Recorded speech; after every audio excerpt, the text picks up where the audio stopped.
Let P and Q be the following propositions. P, this apple is red. Q, this apple is ripe.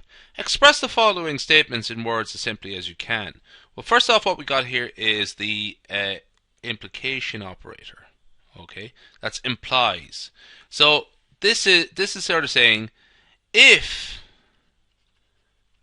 this apple is red,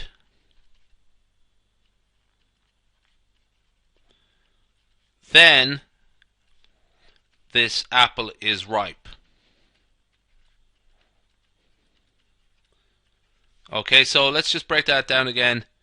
This part here is P. This part here is Q. And this part here and here, that's the implies operator. So if, then, which is to say the implies operator. The other one is P and not Q. So that's the and statement there. So P and not Q. This apple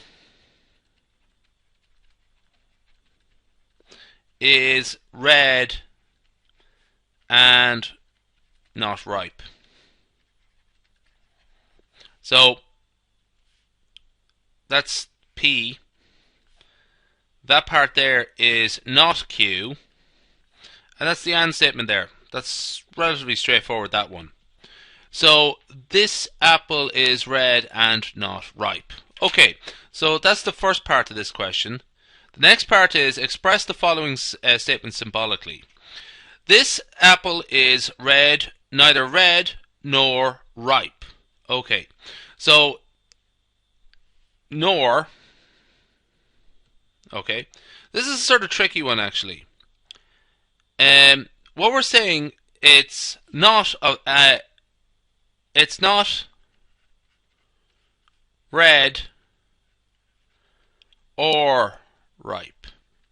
Okay, and that is equivalent to saying not red and not ripe. Not red and not ripe. Okay. Now, actually, just as a quick remark, sometimes these can be a bit of these can be tongue twisters. So, it's a very good idea to be mindful of De Morgan's laws, particularly in questions like this. These questions here, De Morgan's laws. So, I'm not going to cover De Morgan's laws in this particular presentation, but if you are familiar with De Morgan's laws, you can sort of see this is exactly where they come into play. So anyway, there's two ways of saying this. Not P and Q. Sorry, not P or Q. And that's equivalent to not P and not Q. That's the first one there. Or it's actually number 3 in that listing there. So 1, 2, 3. Okay. So those two statements are directly equal to each other, equivalent to each other. So both of them apply. And actually, just make a quick note of De Morgan's laws. By the way, sorry, this is the equivalent symbol. There, it's like just equals essentially. If the apple is not ripe, red, then it is not ripe. So we're doing the second one here now.